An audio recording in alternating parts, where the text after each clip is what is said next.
Hello students, welcome to the Jnanataranga program on CET coaching classes. The topic for today's discussion is chemical kinetics and surface chemistry. In the kinetics, we deal with something regarding rate of reaction. You know, the rate of reaction is normally expressed as change in the molar concentration of a reactant or product in a unit time. You have got average rate of reaction and instantaneous rate of reaction. Instantaneous rate of reaction refers to the change in the molar concentration of a reactant or a product in a small time interval, and it is given by minus dr by dt, or that is equal to plus dp by dt, depending on whether we are expressing the rate in terms of concentration of reactant or product. And the unit of rate of reaction is normally mole per liter per second or mole per decimeter cube per second. And the relation between rate constant and temperature normally is given by Arrhenius equation K equals A e power minus EA by RT, or the log form of that equation can be log K equals log A minus EA by 2.303 RT. And the temperature coefficient of a reaction, you know, the rate or rate constant of a reaction definitely changes with what is called temperature. Temperature coefficient of a reaction is equal to Kt plus 10 by Kt, where Kt plus 10 refers to the rate constant at temperature T plus 10 and Kt refers to the rate constant at temperature T. And the temperature coefficient of any reaction equal to Kt plus 10 by Kt, and that is equal to 2 or 3 depending on the reaction.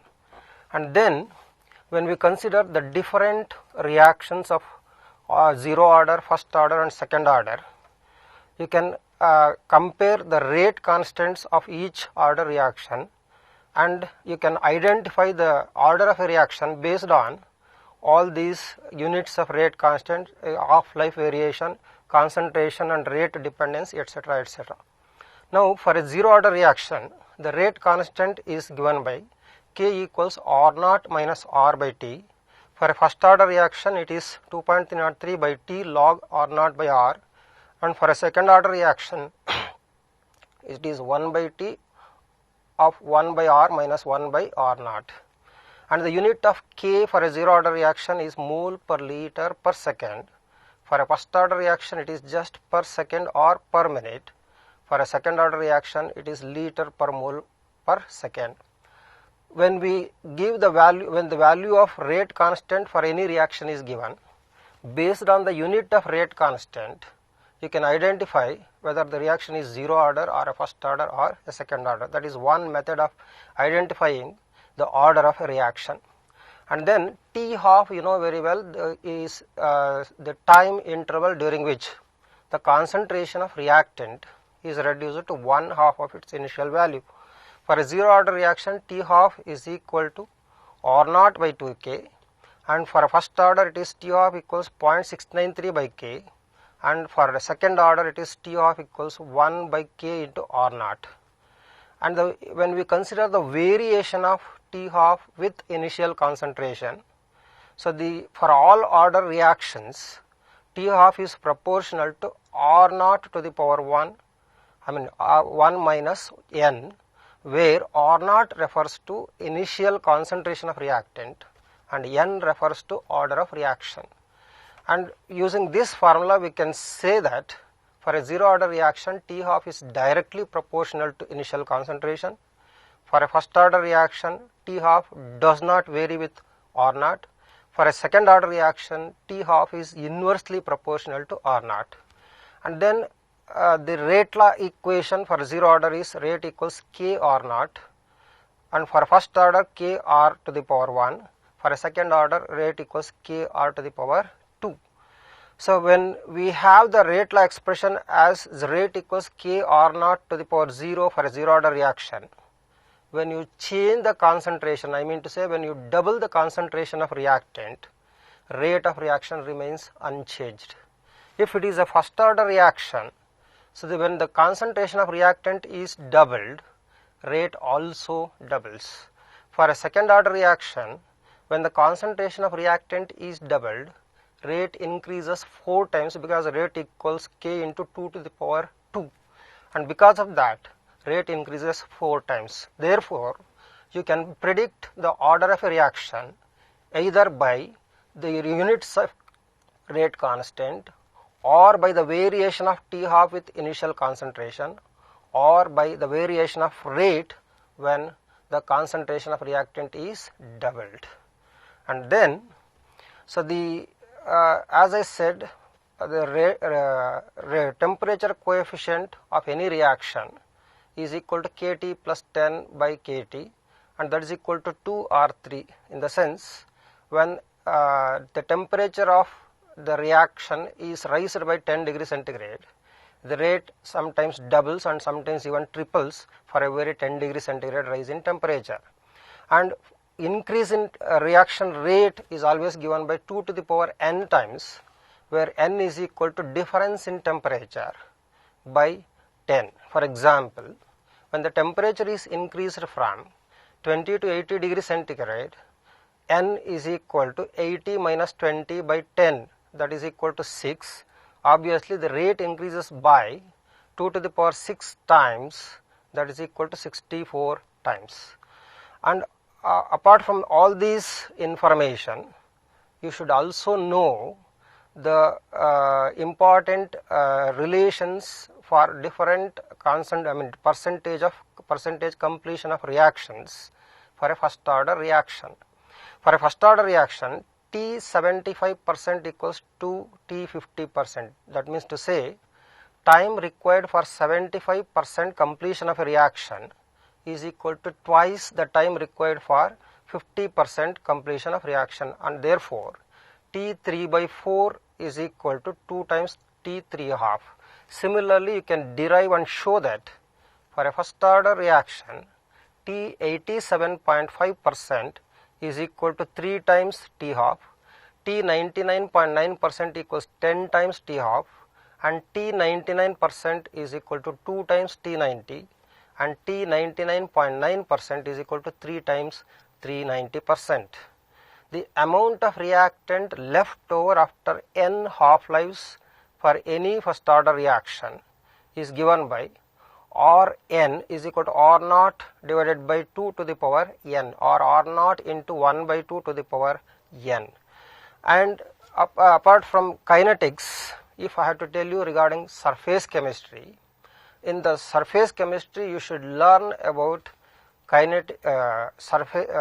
catalysis, and then adsorption and colloids. You know, adsorption is a spontaneous phenomenon of accumulation of gas or liquid molecules on solid surface.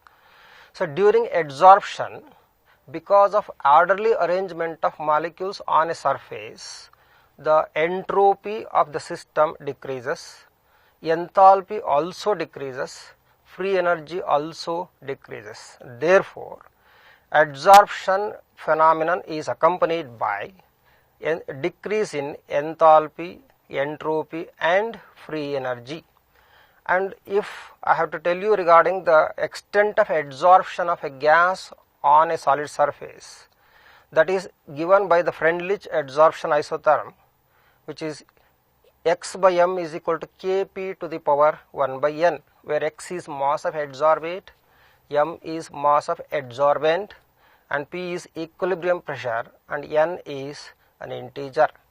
And the log form, when you take log for this equation, you get log of x by m is equal to log k into 1 by n log p. Hence, when you plot a graph of log of x by m versus log p, it gives a straight line with a slope of 1 by n, because this equation resembles y is equal to c plus mx, where m is equal to 1 by n, which represents the slope of the curve or straight line which is obtained by drawing log of x by m with log p.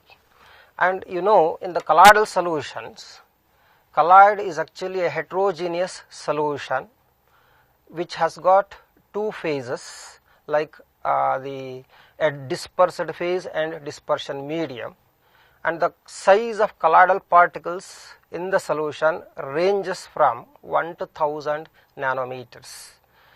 And the important properties of colloids, if I have to list out, Tyndall effect is considered as an optical property of colloids which involves the scattering of light by the colloidal particles. Similarly, the Brownian movement is considered as a kinetic property of colloids because it involves the random or chaotic movement of particles because of collisions between colloidal particles and molecules of medium. The minimum, apart from that, the charge on the colloidal particles is necessary for a substance to be in the state of colloid. Repulsive force between the like charged colloidal particles is very much responsible for the stability of colloids, and therefore charge on the particles is considered as an electrical property of colloids. And when a colloidal solution is mixed with an electrolyte, definitely the charges on the colloidal particles are neutralized, and the colloidal solution, we say, gets destabilized or coagulated or precipitated. So, and the flocculation value or coagulation value is expressed as the minimum number of millimoles of electrolyte required to coagulate 1 liter of a colloidal sol by the addition of electrolyte. And then the protective colloid concept. The protective colloid is actually a lyophilic colloid which is added to lyophobic colloid to enhance its stability and prevent it from undergoing precipitation. Now, when a protective colloid is added to a phobic colloid which is relatively less stable, the minimum number of milligrams of dry protective colloid required to prevent the coagulation of 10 ml of gold sol by the addition of 1 ml of 10% NaCl is called gold number. Gold number is a measure of protective action of a lyophilic colloid. I mean to say, the gold number, if it is lower value, then the protective action of the colloid will be more. So with that synopsis, let me move on to a few questions from kinetics as well as the surface chemistry. And you have the question number 1. For the reaction N2 plus 3H2 arrow mark 2NH3, the rate of disappearance of hydrogen is 0.01 mole per liter per minute, and the rate of appearance of ammonia would be in mole per liter per minute will be. From this question, if I have to equate the rates of reaction, you know, for any reaction, reaction rate is equal to minus d of reactant, that is N2 by dt.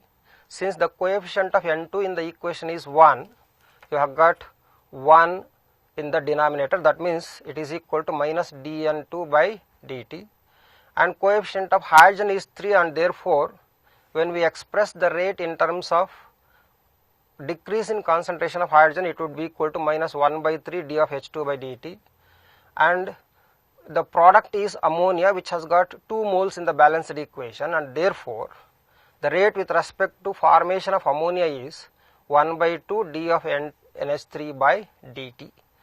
So, and rate of appearance of ammonia or rate with respect to ammonia is nothing but just dNH2 by dt, and by the cross multiplication you would get it as 2 by 3 of dH2 by dt, and therefore dNH3 by dt is equal to 2 by 3 of what is called the rate of disappearance of hydrogen, that is equal to plus 0.01 mole.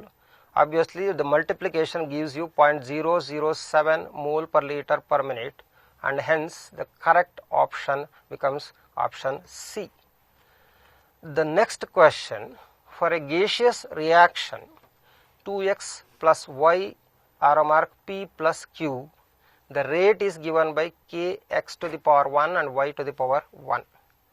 If the volume of container containing the reaction mixture is suddenly reduced to 1 by 4, then with respect to the original rate, the new rate would be, if the volume of the reaction vessel is reduced to 1/4, definitely the concentration of the reactant X and Y increases 4 times. Obviously, the new rate would be rate is equal to K into 4X and then 4Y, and therefore, so when you multiply 4 to the power 1 into 4 to the power 1, the rate increases 16 times, and the correct option becomes option D. Move on to the next question. Oxalic acid is oxidized by acidified KMnO4 as per the equation which is there on the display, and the rate of this reaction increases with time. Probably this reaction you have carried out during the titration of what is called oxalic acid with KMnO4 in your laboratory. Normally, the initial reaction, as the reaction proceeds, the rate of disappearance of KMnO4 becomes faster. That is because of the formation of MnSO4 or manganese sulfate as one of the product which contains Mn2 plus. If one of the product formed in the reaction itself acts as a catalyst, then we call it as autocatalyst. Because of the formation of Mn2 plus as autocatalyst in the reaction, the rate becomes faster, so, and the rate of this reaction increases with time, and therefore the correct option becomes answer option D. And then we move on to the next question. The initial concentration of N2O5 in the following reaction is given as 1.24 into 10 to the power minus 2 mole per liter at 318 Kelvin. The concentration of N2O5 after 60 minutes was 0.20 into 10 to the power minus 2 mole per liter, and you have been asked to calculate the rate constant of the reaction at 318 Kelvin. For the first order reaction, you know the rate constant is given by 2.303 by T log R naught by R, and they say that the time is 60 minutes here. So 2.303 by 60 minutes into log of R naught, the initial concentration, which is 1.24 into 10 power minus 2, and then the concentration after 60 minutes, that is R, is equal to 0.20 into 10 power minus 2. And when you divide this, this is equal to 6.2. Therefore, K is equal to 2.303 by 60 into log of 6.2, and log of 6.2 is given as 0.7924. And when you multiply the log value with 2.303 by 60, you would get the rate constant as, so what is called 0.0304 per minute, and therefore the correct option becomes option B. So we will move on to the next question. In the reaction of 2N2O5 aromark 4NO2 plus O2, the rate is expressed as follows, and you have been asked to find out the relations between K1, K2 and K3. So when you look at the rate equation for the given reaction, the coefficient of reactant N2O5 is 2, and therefore rate is equal to minus 1 by 2 d of N2O5 by dt, and that is equal to 1 by 4 of d of NO2 by dt, because you have got 4 moles of NO2 in the balanced equation, and that is equal to d of O2 by dt, because you have got 1 as the coefficient of oxygen in the equation. Therefore, rate is equal to 1 by 2 of K1 into N2O5, because d of N2O5 by dt is given as K1 into N2O5, and that is equal to 1 by 4 K2 into N2O5, because d of NO2 by dt is given as K2 into N square bracket N2O5, and that is equal to K3 into N2O5, because d of O2 by dt is given as K3 into N2O5. Therefore, on dividing all this equation, entire equation by N2O5, and then when we multiply by 4, you would get it as half into 4, that is 2 K1, and then into 1 by 4 into 4, that is 1 K2, and then 1 into 4, that is 4 K3. So therefore correct option becomes 2 K1 equals K2 equals 4 K3, and that is option B.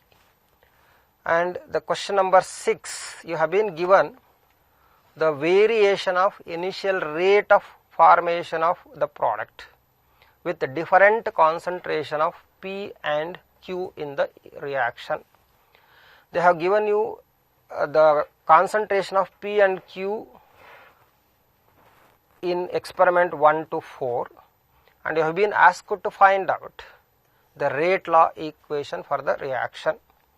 Now when you closely observe the concentration of P and Q in from experiment 1 to 4, when you consider experiment 2 and 3, so that is 2 and 3, so square bracket P, this one 2 and 3, the square bracket P is kept constant, whereas that of Q is exactly doubled, that is 0.2 mole to 0.4, during which the rate of reaction increases 4 times, 7.2 into 10 power minus 2 into 4 if I multiply, that would be equal to 2.88 into 10 to the power minus 1, or you can write this 2.88 into 10 power minus 1 as 28.8 into 10 to the power minus 2, and therefore, so the rate increases 4 times.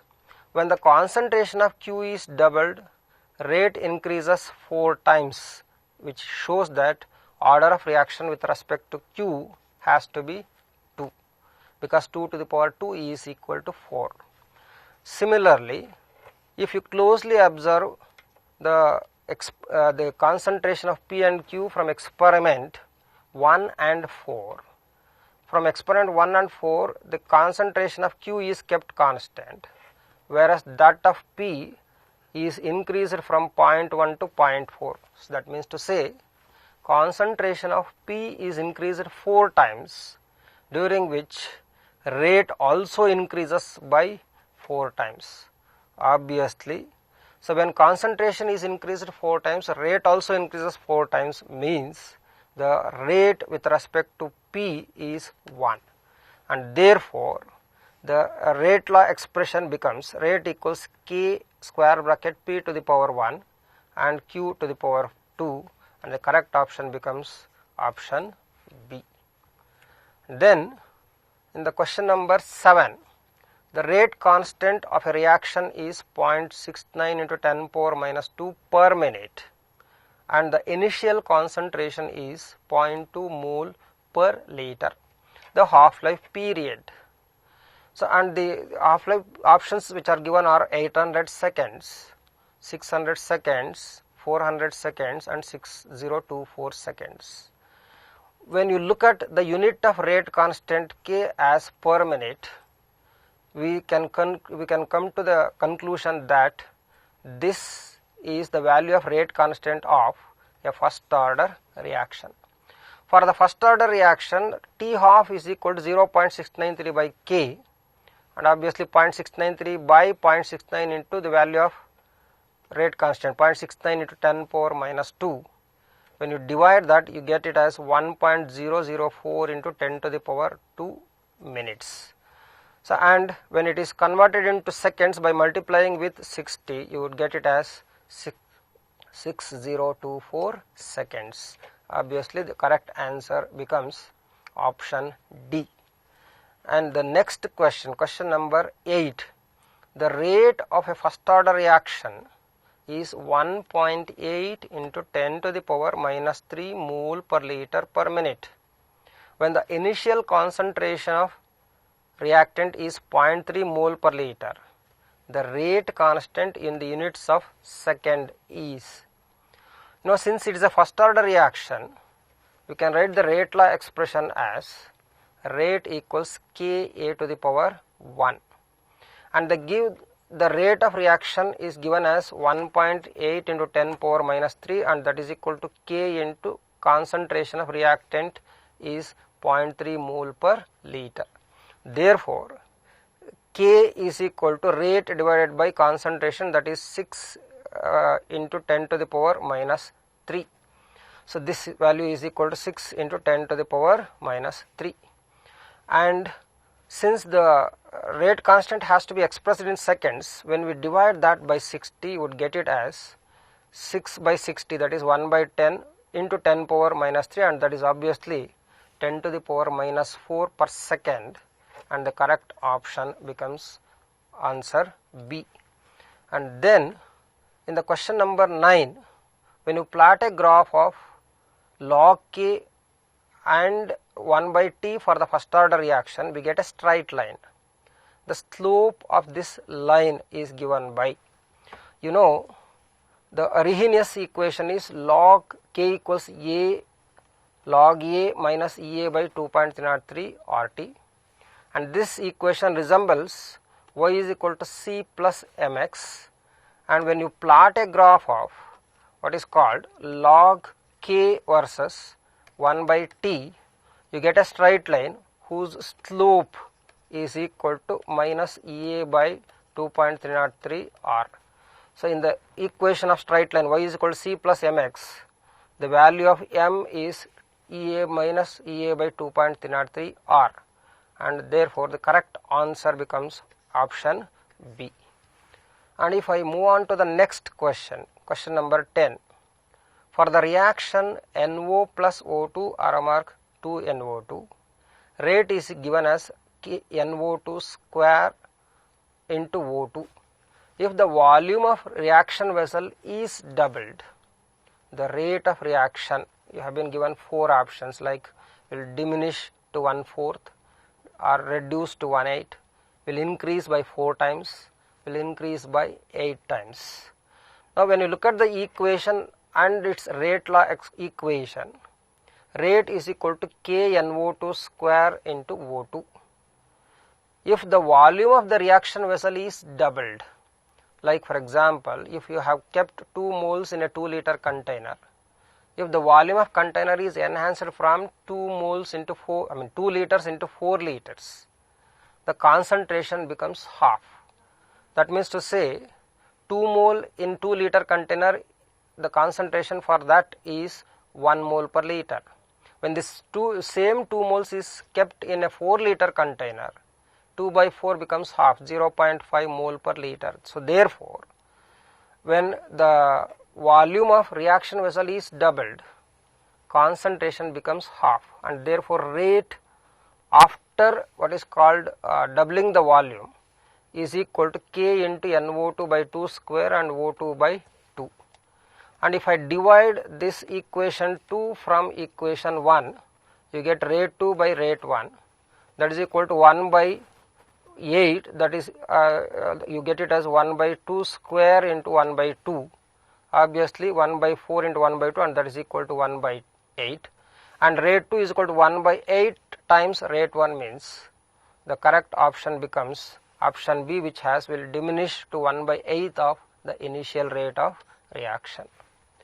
Now when we move on to question number 11, for the first order reaction, time required for 99% completion of reaction. You know, for the first order reaction, if I take T90 as the time required for 90% completion and T99 as the time required for 99% completion of reaction.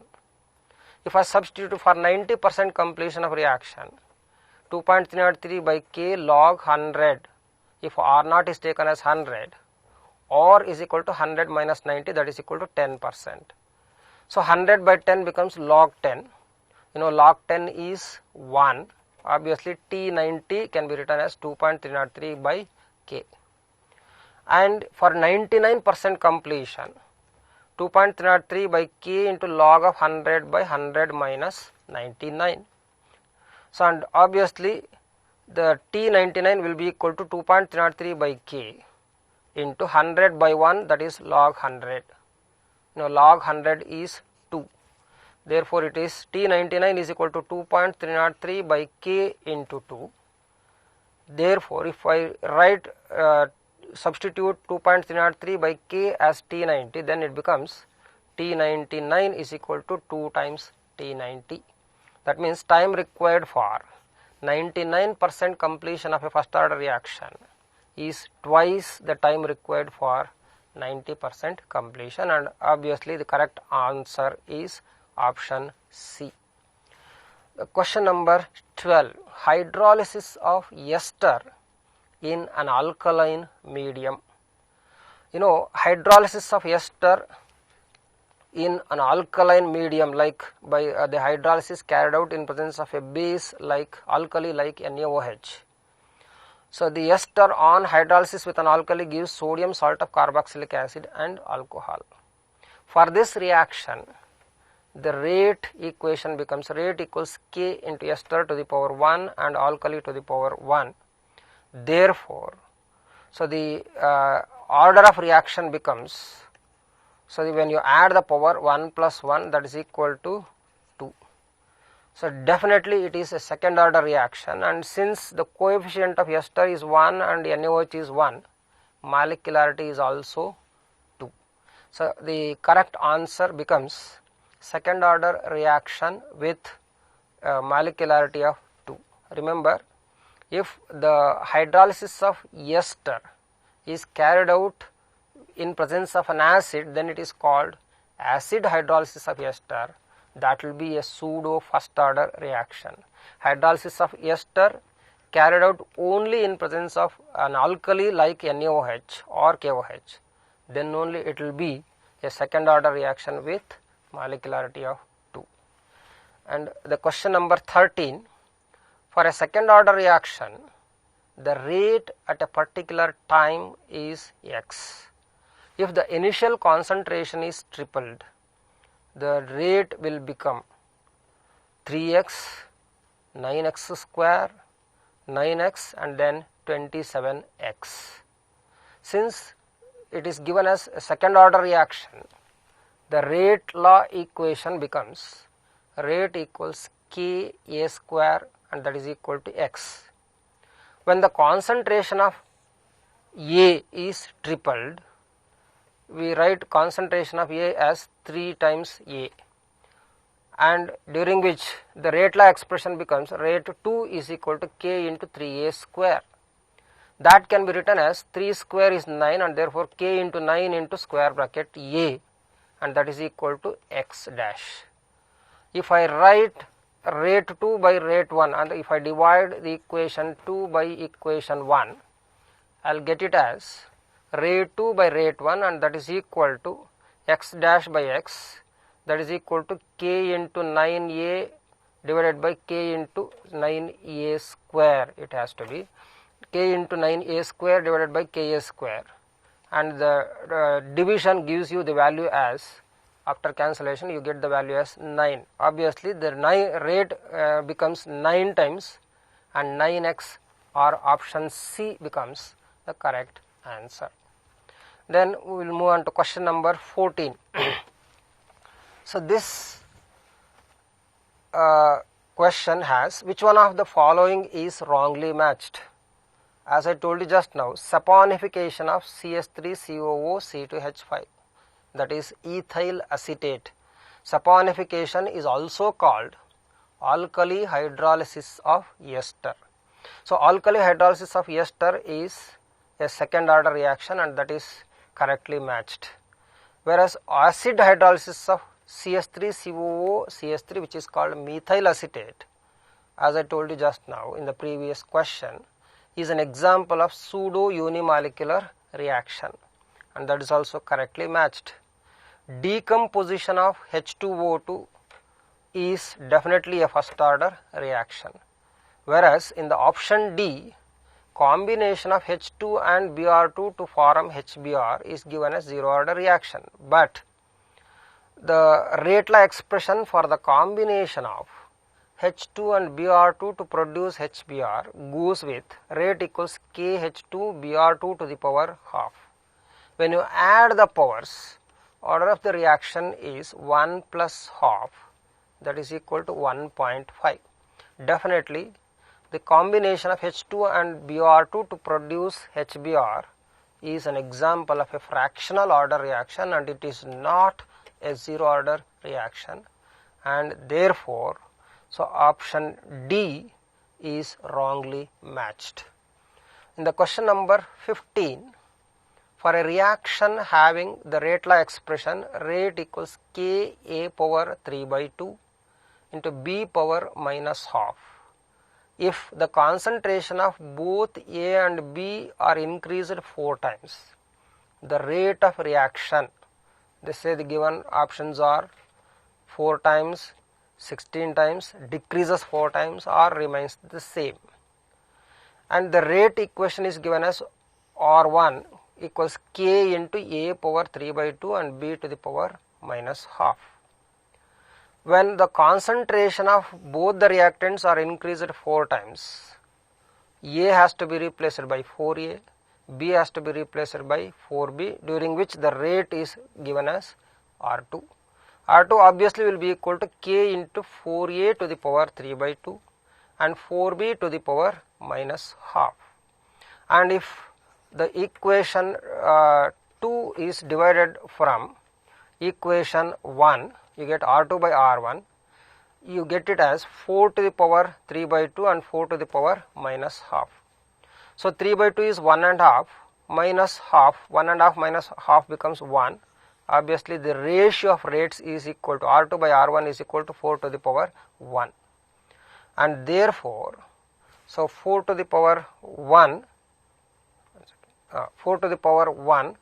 means the rate of reaction increases 4 times when the concentration is changed by 4 times. Therefore the correct option becomes answer A.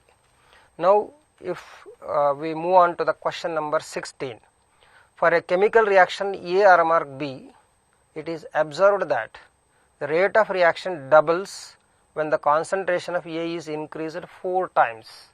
Normally when the concentration of reactant is increased 4 times, if the rate do not change, we call it as zero order reaction. If the rate also increases 4 times, we call it as first order reaction. They say here the rate of reaction only doubles when the concentration is increased 4 times. Therefore so its order lies in between that of 0 and 1. If I write the rate equation, rate equals Ka to the power n, wherein we have to find out the value of n or order of the reaction. So they say rate doubles when the concentration of A is increased 4 times. Therefore 2 into rate 1 if I write, okay, that is equal to K into 4A to the power n, because you are increasing the concentration 4 times, therefore it has to be 4A. And 2 into rate 1 is Ka to the power n, and that is equal to K into 4 to the power n and A to the power n.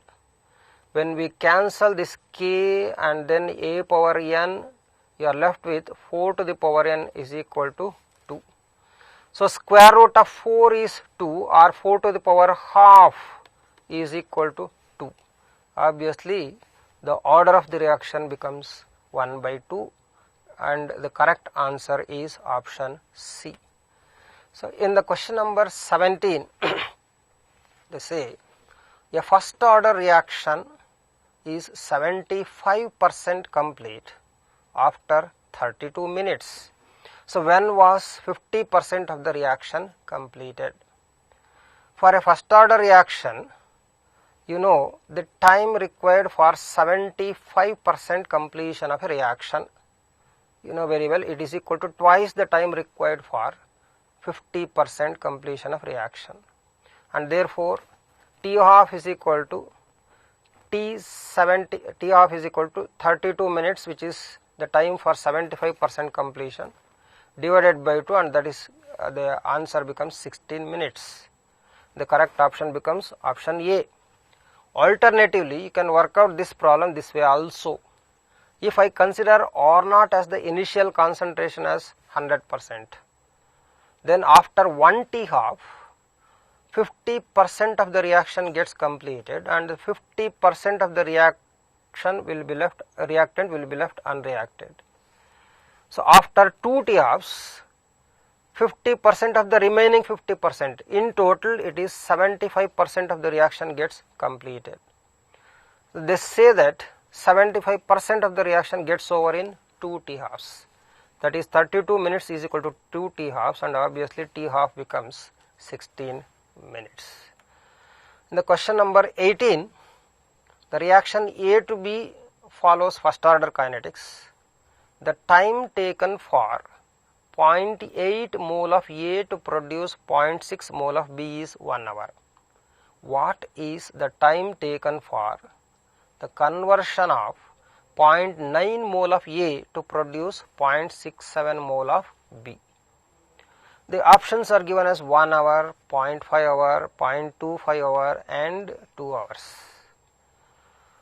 You know, in the reaction you have got 1 mole of A and 1 mole of B. Coefficient of both reactant and product are one and the same. If 0.6 mole of A gets converted into B, definitely 0.6 mole of B is formed out of this 0.8 mole of A in 1 hour. Out of 0.8 mole, if 0.6 mole of B is produced, percentage completion of reaction becomes 0.6 by 0.8 into 100, that is 3 by 4 into 100, you get it as 75%. Similarly, if the concentration of A is taken as 0.9 mole, in the same 1 hour, if in the same duration, if 0.675 mole of B is produced out of 0.9 mole, 0.675 by 0.9 gives you the percentage completion of the same first order reaction. When you calculate this, this would also turn out to 3 by 4 into 100, that is also equal to 75%. That means to say, whether you start the reaction with 0.8 mole of A or 0.9 mole of A, so in the same 1 hour, 75% of the reaction gets completed. Time taken for 75% of the same reaction will be same, and therefore, so if in the first case if it is 1 hour, in the second case also it will be 1 hour, and the 0.9 mole of A is reduced to 0.675 mole in the same 1 hour. Obviously, the correct answer becomes option A. We will move on to the next question. Question number 19. A reaction was carried out at 300 Kelvin and 280 Kelvin. The rate constants were found to be K1 and K2 respectively. And you have been asked to find out the relations between rate constants and K2. The options which are given are K2 equals 4 K1, K2 equals 2 K1, and then K2 equals 0.25 K1 and K2 equals 0.5 K1. From the temperature coefficient concept, for every 10 degrees centigrade rise in temperature, the rate constant becomes double. Therefore, for 20 degrees centigrade rise in temperature, because 280 and 300 Kelvin, the difference is just 20 degrees centigrade or 20 Kelvin rise in temperature, the rate constant will definitely becomes 4 times. If I take the rate constant at what is called 280 Kelvin as K2 and the rate constant at 300 Kelvin as K1, K1 will be definitely equal to 4 K2, and therefore K2 is equal to 1 by 4 K1, or that is equal to 0.25 K1. Alternatively, if I consider rate constant at 280 Kelvin as K2, when you raise the temperature from 280 to 290, that is 10 Kelvin rise in temperature, so the rate constant at 298 Kelvin becomes 2 times the rate constant at 280.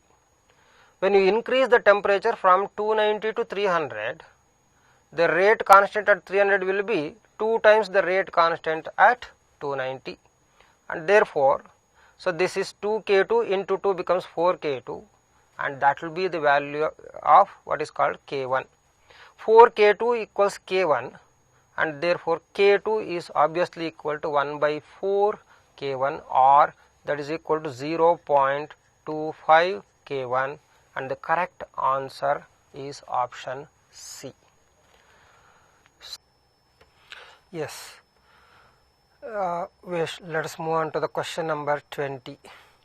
The time taken for 90% of a first order reaction to complete is approximately, the options are 1.1 times that of T half, 2.2 times that of T half, and 3.3 times that of T half, and 4.4 times that of T half. Time required for 90%, T 90% is equal to 2.303 by K log R naught by R. For 90% completion of reaction, if I substitute the value of R naught as 100 and R becomes 100 minus 90, and that is equal to 10. Log 100 by 10 is log 10, that is equal to 1, and therefore T 90% is equal to 2.303 by K. And we all know the expression for T half of a first order reaction is given by 0.693 by K. 0.693 can be written as 2.303 into 0.3010 by K, and if I divide the equation 1 from equation 2, that is T 90% by T half, that is equal to, so 1 divided by 0.3010 you get, because 2.303 by K gets cancelled. 1 by 0.3010 can be written as 10 by 3, and obviously this becomes 3.3, and there definitely T 90% equals 3.3 times T half, and the correct answer becomes option C. And then question number 21. Which of the following is a shape selective catalyst? This is a question from catalysis of surface chemistry. The catalytic reaction, which depends on the pore structure of the catalyst and size of the reactant, is normally called shape selective catalyst. And the well known example for shape selective catalyst is ZSM5, and that is also called zeolite catalyst, and ZSM5 is nothing but zeolite C of molecular porosity 5, and definitely the option C of ZSM5 becomes the correct shape selective catalyst. The question number 22. Match the column 1 with column 2 and select the correct options. In the column 1 we have dialysis. Dialysis is a phenomenon in which the colloidal solution is purified by removing the particles of true solution from those of colloids using a suitable membrane. Definitely the dialysis P matches with the what is called purification process of colloids. Peptization, the Q is peptization. So the peptization is nothing but the phenomenon of conversion of freshly prepared precipitate into a colloid. It is something connected with the formation of colloidal solution, and therefore Q matches with 3. And emulsification definitely matches with cleansing action or cleaning action of soap.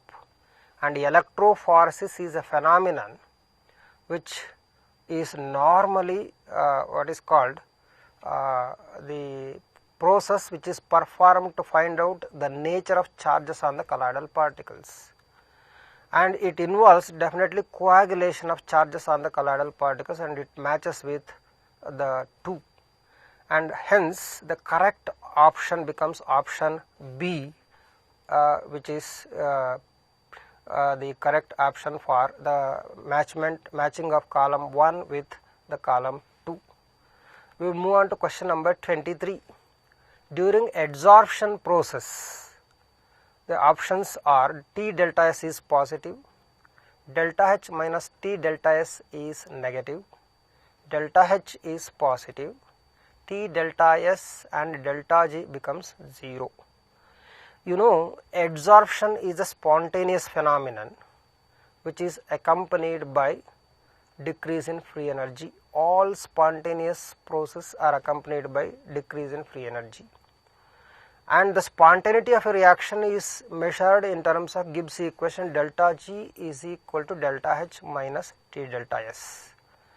During adsorption, because of the orderly arrangement or accumulation of molecules on a surface, entropy definitely decreases, and adsorption is an exothermic phenomenon. Obviously delta H is negative, that is enthalpy also decreases. Adsorption is one such phenomenon during which enthalpy, entropy as well as free energy decreases. Therefore, delta H is negative, delta S is negative, and delta G is also negative, because delta H minus T delta S, if delta S is negative, T delta S becomes positive, but delta H is negative and delta G is equal to negative for what is called adsorption phenomenon, and our correct answer is option B. For question number 24, which kind of the following kinds of catalyst can be explained by the adsorption theory? Normally, the mechanism of heterogeneous catalysis is explained based on the concept of chemical adsorption.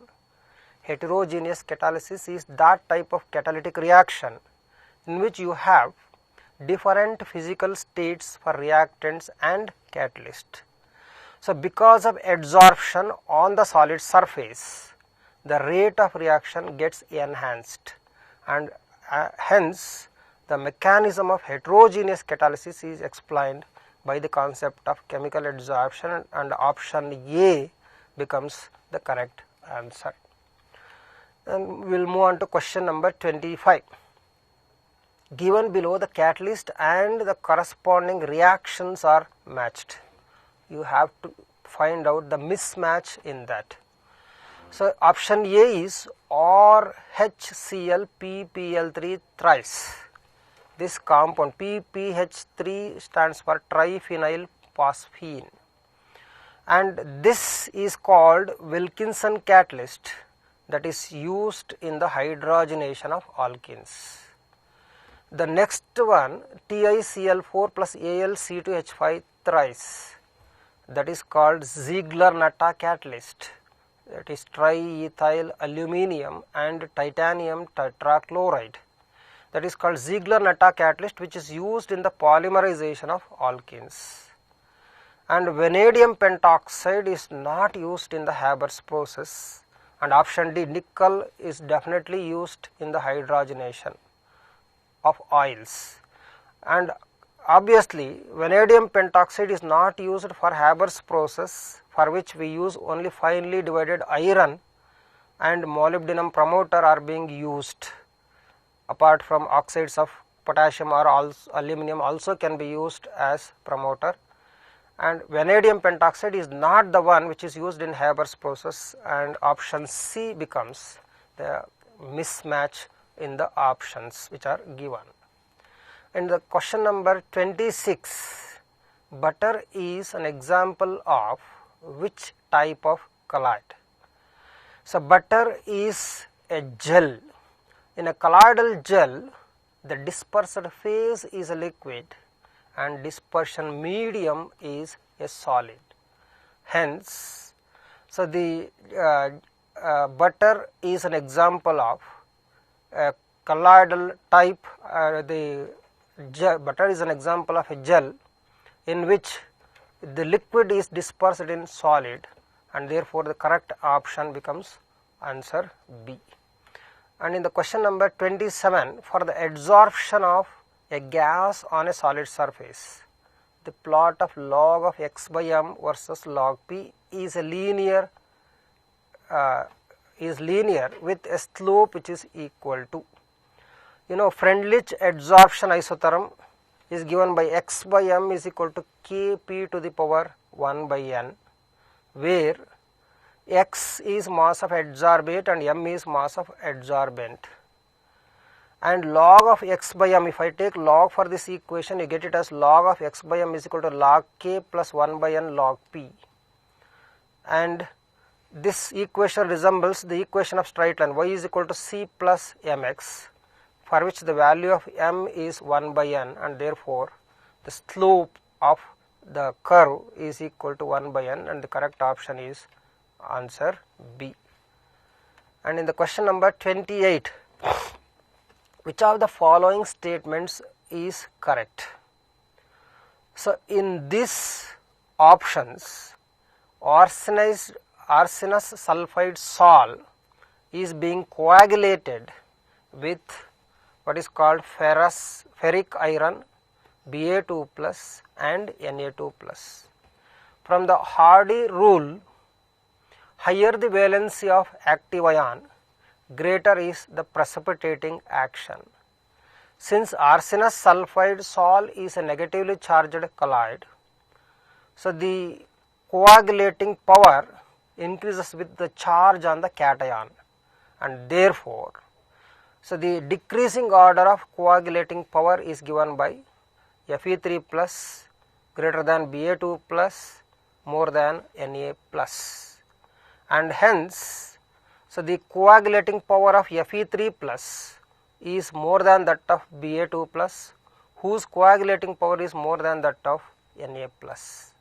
Among the four options which are given, then the correct statement becomes option D. Fe3 plus coagulates arsenous sulfide more effectively than Ba2 plus, and the correct answer becomes option D. In the question number 29, which of the following properties are characteristic of lyophobic salts? So lyophobic salts are normally what is called coagulated by the electrolytes easily at low temperature. So the lyophobic salts are less stable and they need always a stabilizing agent. So the formation of lyophobic salt is definitely irreversible, and hence among the three statements which are given, so the statement 1 consisting of coagulation by electrolyte at low temperature, and statement 3 needs stabilizing agent, both are correct statements with respect to lyophobic salt, and hence the correct option is answer B. Okay. So and then the question number 30. In the question number 30, you have been given the concept of gold number. Gold sol is a negatively charged colloid which can be coagulated or precipitated by the addition of sodium chloride.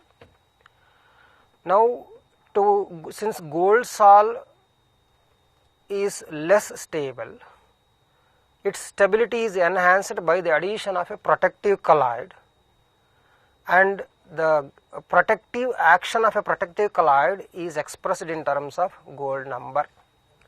If I have to tell you the clear statement of gold number, let us suppose we have 10 ml of standard gold salt solution. If I add 1 ml of 10% NaCl solution to the 10 ml of gold salt, if the stability of gold salt has to be retained, it has to be mixed with specific mass of what is called protective colloid. So the gold number is defined as the number of milligrams of dry protective colloid which has to be added to 10 ml of gold salt, so that it will not undergo coagulation or precipitation when you add 1 ml of 10% NaCl solution. Lower the value of gold number, definitely the protective action is more, and therefore the correct answer, if we look into the option, amount of gold present in the colloid is not correct. Amount of gold required to present the colloid, no. Amount of gold required to break the colloid, no way. These things are what is called explanation for gold number, and therefore the correct option is none of these. And in the question number 31, for a reaction half A RMR 2B, the rate of disappearance of A is related to the rate of appearance of B by the expression. So you have been given 4 different expressions. The reaction is given as half A RMR 2B. If I multiply this equation by 2, it will become 2 into half is 1A RMR 2 into 2, that is 4B. 1A RMR 4B, and if I write the rate equation for this, rate of disappearance of A, that is dA by dt, because coefficient of A is 1, and that is equal to coefficient of B is 4, and therefore dA by dt minus dA by dt is equal to 1 by 4 dB by dt, and the correct option definitely is the option D, okay, in the question number 31. And then the question number 32, the rate law for a reaction between the substance A and B is given as rate is equal to Ka to the power n, B to the power m. On doubling the concentration of A and halving the concentration of B, the ratio of new rate to the earlier rate will be, the options are m plus n, n minus m, 2 power n minus m, and then half to the power m plus n. Before you change the concentration, the rate is given as rate 1 equals Ka to the power n and B to the power m. When the concentration of A is doubled and that of B is halved, the new rate, that is R2, is equal to K into, you are doubling the concentration, therefore it is 2A to the power n, you are halving the concentration of B, therefore it is square bracket B to the power m.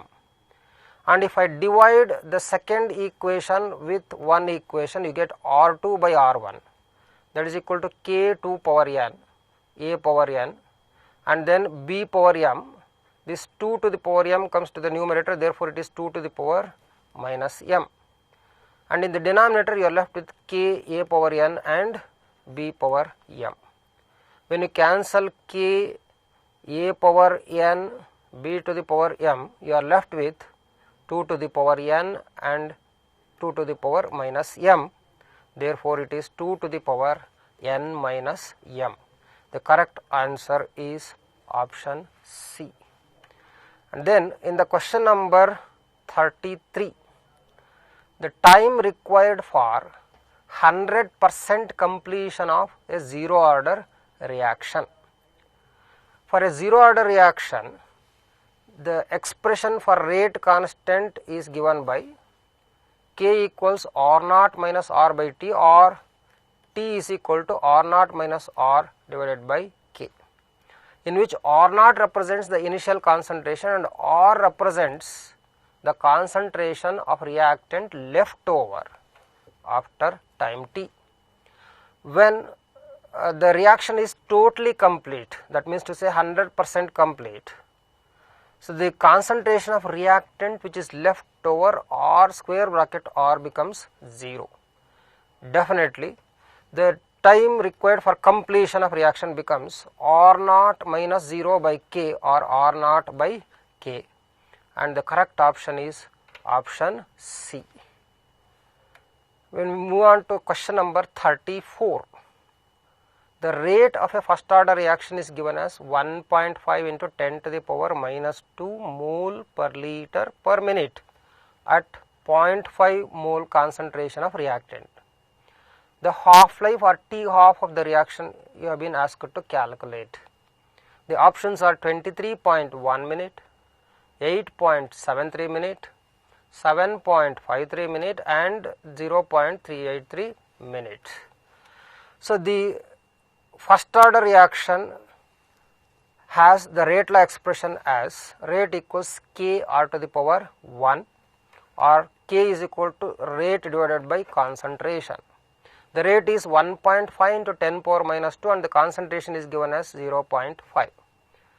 and if you simplify this, you get it as 3 into 10 to the power minus 2 per minute. T half of a first order reaction, you know very well, is given by 0.693 by K, that is 0.693 by 3 into 10 to the power minus 2, and 0.693 by 3 would be 0.231, and if this 10 power minus 2 goes to the numerator, it becomes 10 power plus 2. Obviously 0.231 into 100, that is 23.1 minute, and the correct answer becomes what is called option A. And in the question number 25, the substance undergoes first order decomposition. The substance A undergoes first order decomposition. You have been given two parallel reactions, that is conversion of A to B and conversion of A to C, for which the rate constants are given as K1 and K2 and the values are given. And you have been asked to find out the percentage distribution of B and C. So that means percentage of B and percentage of C formed from the decomposition of A. So the percentage formation of B is given by K1 by K1 plus K2, where K1 represents the rate constant for conversion of A to B and K2 represents the rate constant for conversion of A to C. K1 by K1 plus K2 into 100, if you substitute the values of K1 and K2 here and simplify it, it would be ultimately equal to 1.26 by 1.4 into 100, because so the value of K2 is 10 power minus 5. If it is changed to 10 power minus 4, then this 3.8 becomes 0.38. Obviously 1.26 by 1.64 into 100, get it as 76.83% of B. The remaining 23.1% will be that of C, and therefore the correct answer becomes option D. Now let us move on to the question number 36. If activation energy for a reaction is 0 and the rate constant K is given as 1.72 into 10 power 5 per second at 300 Kelvin, the rate constant at 310 will be. You know, if the energy of activation value is given as 0, the Arrhenius equation says log of K2 by K1 is equal to EA by 2.303 or into T2 minus T1 by T1 T2. If I substitute the value of EA as 0, the right hand side value becomes 0, and obviously log K2 by K1 is equal to 0, and therefore since log 1 is 0, K2 by K1 is equal to 1. That means to say K2 is equal to K1, and that is rate constants will remain same at 300 Kelvin as well as 310 Kelvin, and the correct option then becomes K1 equals K2 is equal to 1.72 into 10 to the power 5, which is the option C. And then in the question number 27, consider an endothermic reaction X or a mark Y with activation energies EB and EF respectively for the backward and forward reactions. So the relation is given as EB less than EF, EB more than EF, EB equals EF, and there is no definite relation between EB and EF. If I draw the curve for an endothermic reaction, if E is taken in the y axis and then reaction progress along the x axis, you get the curve for an endothermic reaction like this, and this is what is called EF, and then this is what is called EB, and this difference is called delta H. So for an endothermic reaction, delta H is equal to positive, and that is equal to, because since it is an endothermic reaction, delta H value has to be positive. Delta H is given as EF minus EB, and if it has to be positive, EF among EF and EB, so the higher value should be or EB should be less than EF, and obviously so the energy of activation of backward reaction should be less than the energy of activation of forward reaction, and therefore so the option A in the given options is the correct answer. In the question number 28, T1/4 can be taken as the time taken for concentration of reactant to drop to 3/4 of its initial value. T1/4, or it can also be taken as time required for 25% completion. After 25% completion, you are left with 75% of the reactant in the reactant state, and definitely T1/4 can be taken as the time required for the concentration of reactant to drop to 3/4 of the initial value. If the rate constant for the first order reaction is K, you have been asked to derive the relation between rate constant and T1/4. The options are 0.01/K, 0.29/K, 0.69/K and 0.75/K. If I take T1/4 as the time required for 25% completion, or the time interval in which 75% of the reactant is still left in the reactant state, then I can substitute the R0 value as 100 and R as 75. So T1/4 becomes 2.303/K log 100/75, 2.303/K into log 4/3. Log 4 is 0.6021 and log 3 is 0.4771, and if you subtract this and multiply, you would get the relation as T1/4 is equal to 0.29 divided by K. Obviously the correct answer becomes option B. And into the question number 29, why do most chemical reaction rates increase rapidly as the temperature rises? So the options are: the fraction of molecule with kinetic energy greater than activation energy increases rapidly with temperature. Option B says the average kinetic energy increases with temperature rise. C says activation energy decreases as the temperature rises. D says more collisions takes place between the particles so that the reaction can occur. From the Arrhenius collision theory, we all know that as the temperature rises, the molecules gain more and more kinetic energy and more number of effective collisions are possible, and that leads to what is called increase in the rate of reaction. And obviously option D becomes the correct answer for question number 29. In the question number 40, you have been given a reaction G plus H aromark products. When concentration of both the reactants G and H is doubled, the rate increases by 8 times. However, when the concentration of G is doubled, keeping the concentration of H fixed, the rate is doubled. The overall order of the reaction is, the options are 0, 1, 2 and then 3. In this problem, if the order of reaction with respect to G is X and if the order of reaction with respect to H is Y, on doubling the concentration of G and H, they say the rate becomes 8 times. Definitely when you double the concentration of G and H, the 2 to the power x, because the order with respect to G is X, into 2 to the power y, the order with respect to H is Y.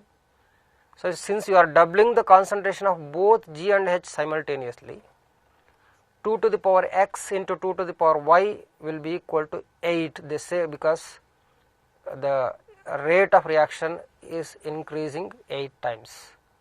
Therefore 2 to the power x plus y is equal to 8 can be written as 2 to the power 3. So 2 to the power x plus y is equal to 2 to the power 3. Obviously x plus y becomes 3, and therefore the overall order of the reaction is, that is x plus y is equal to 3, and therefore the correct answer becomes option D. In the question number 41, you have been given the energies of activation of forward and reverse reactions for A2 plus B2 or among 2AB are given as 180 kilojoules and 200 kilojoules respectively. The presence of a catalyst lowers the activation energy of both forward and reaction by 100 kilojoules per mole. The enthalpy change for the reaction A2 plus B2 or among 2AB in presence of catalyst will be, the options are 20, 280, minus 20 and then 300 kilojoule per mole. You know, the delta H or enthalpy change of a reaction is never affected by a catalyst. In any reaction, if it is a reversible reaction, catalyst lowers the activation energy of both forward and backward reactions to the same extent, and obviously delta H or enthalpy change of the reaction is equal to energy of activation of forward reaction minus energy of activation of backward reaction, and that is given as 180 minus 200, obviously it is equal to minus 20 kilojoule per mole, and therefore the correct answer becomes the option C. In the question number 42, the reaction is given as 2A plus B Aramark products. When the concentration of B alone was doubled, the half-life did not change. When the concentration of A alone was doubled, the rate increases by 2 times, and you have been asked to find out the units of rate constant for this reaction. Since the concentration of B alone was doubled, the half-life did not change. That means to say, when the concentration is doubled and the half-life remains same, T half of the reaction does not depend on the concentration, and that is a characteristic property of what is called a first order reaction. Therefore, the order of reaction with respect to A is 1. Then when the concentration of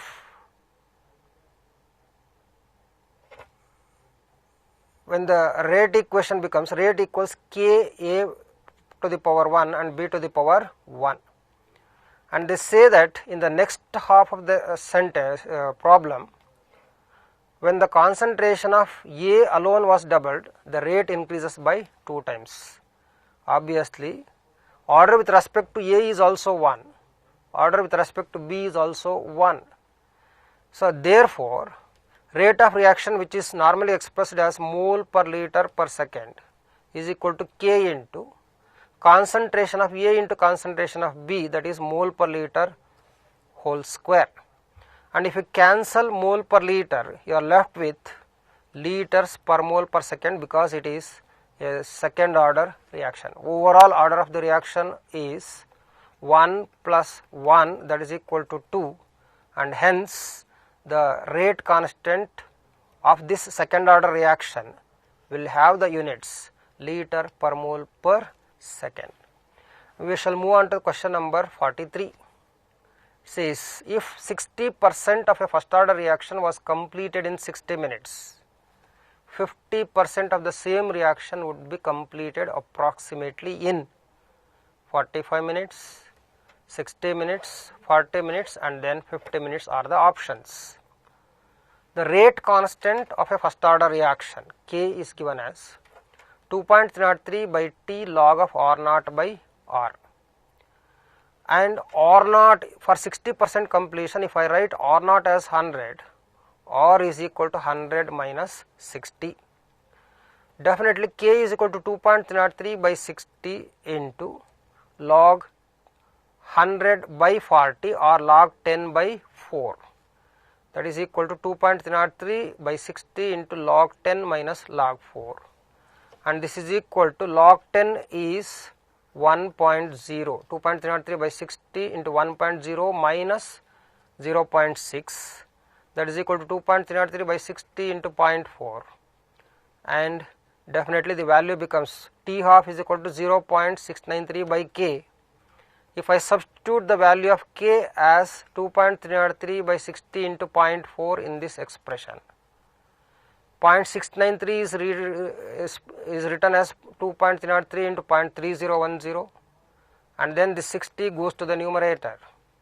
You have 2.303 into 0.3010 into 60 divided by 2.303 into 0.4. 2.303 gets cancelled, and you have 0.3 by 0.4 into 60, which is nothing but 3/4 of the 60 or 45 minutes. Definitely the correct answer becomes option A. And then in the question number 44, a first order reaction is 50% completed in 69.3 minutes. The time required for 90% completion of reaction. The options are 100 minutes, 230 minutes, 230.3 minutes and 125 minutes. The rate constant of a first order reaction is given by 0.693 by T half. 0.693 by T half is given as 69.3, and that is equal to 0.01. For 90% completion, R naught equals 100 and R becomes 100 minus 90, and that is equal to 10. Definitely T is equal to 2.303 by K, which is 0.01, into log 100 by 10 is log 10, and log 10 is equal to 1. So 2.303 by 0.01, when you shift this decimal point to 230, then the denominator becomes 1, and obviously 2.303 by 0.01 becomes 230.3 minutes, and therefore the correct answer becomes option B. In the question number 45, if the rate constant of a reaction has the value K is equal to 163 into 10 power minus 4 mole to the power minus half and S second to the power minus 1, the order of reaction. As we know, the first order rate constant, if the order of reaction is 1, the rate constant of first order is normally either per second or it can be per minute also. If the order is 2, the rate constant will have the units as liter per mole per second. If it is 0 order reaction, the rate constant will have mole per liter per second. Therefore, the units of the rate constant which is given in the problem doesn't match with either that of 1 or 2 or 0 order reactions. Obviously, the correct answer would be none of these. In the question number 46, in a 0 order reaction, for every 10 degree rise in temperature, the rate is doubled. If the temperature is increased from 10 to 100 degree centigrade, the rate of reaction will become 256 times, 512 times, and then the 64 times, and then 128 times. From the concept of what is called temperature coefficient, for every 10 degree centigrade rise in temperature, the rate doubles. When the temperature is raised from 10 to 100 degree centigrade, the increase in rate is equal to 2 to the power n times, where n is given by difference in temperature, that is 100 minus 10 divided by 10, that is equal to 9. So 2 to the power 9 times is equal to 512 times. The correct answer is option B, which is the correct answer, and as it is marked here, it is not A, it is the option B which is the correct answer, because rate increases by 512 times when the temperature is raised from 10 to 100 degrees centigrade. So, in the question number 47, colloidal solutions are not purified by. So, the colloidal solution purification is normally done by dialysis. So, the electrodialysis is also a specific type of dialysis in which the solution is subjected to electrolysis, or by the application of electric field, the particles of true solutions are made are attracted towards the electrodes. Therefore, dialysis and electrodialysis are the methods which are normally used for the purification of colloids. Ultrafiltration is also a similar type of phenomenon in which the colloidal solution is purified. Electrophoresis is a phenomenon which is normally used to find out the nature of charges on the colloidal particles by the application of electric field, and therefore electrophoresis technique is not used for the purification of colloids. So, in the question number 48, which of the following is not an emulsifying agent? The options are gum, oils, protein, agar. Usually, the substance which is added to stabilize the emulsions.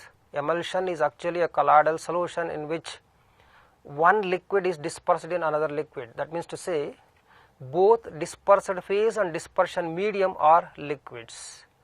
When you mix two liquids to form the colloidal solution, we need to add an emulsifying agent which reduces the interfacial tension between the two liquids, and that substance which reduces the tension, interfacial tension, are called emulsifying agents. Normally, oils are not used as emulsifying agents, and therefore the correct option becomes option B. In the question number 49, which of the following is most effective in coagulating power of for a hydroxide sol? So, if the hydroxide sol is taken as ferric hydroxide sol, normally the metallic hydroxide sols are positively charged. So, a positively charged colloid can be neutralized or coagulated by the addition of anions, and in the process of coagulation, the anion which has got highest charge would be more effective coagulant. Obviously, among all the four options, the anions are Cl minus chloride ion, SO42 minus sulfate ion, FeCl3 which has got Cl minus ion, whereas in the option C you have ferricyanide ion having 3 minus charges, and hence, so the ferricyanide ion would be more effective coagulant for a positively charged ferric hydroxide sol, and therefore the option C becomes the correct option. Moving on to question number 50, Tyndall effect is not observed in smoke, emulsion, sugar solution and gold sol. Tyndall effect, you know, is one of the property of what is called colloids, which is considered as an optical property. It is a phenomenon in which the colloidal particles scatter the light. Scattering of light by the colloidal particles is considered as Tyndall effect, and this kind of effect is found, or it is observed only with the colloidal solutions. Among the four options which are given, smoke definitely consists of colloidal charged carbon particles dispersed in air, it is a colloid.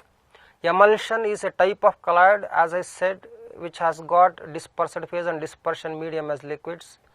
Gold sol is also a colloid, but sugar solution is a true solution. It is a homogeneous solution which do not have the colloidal property, and hence option C becomes the correct answer. So I think with this I will wind up this session, and thank you for watching.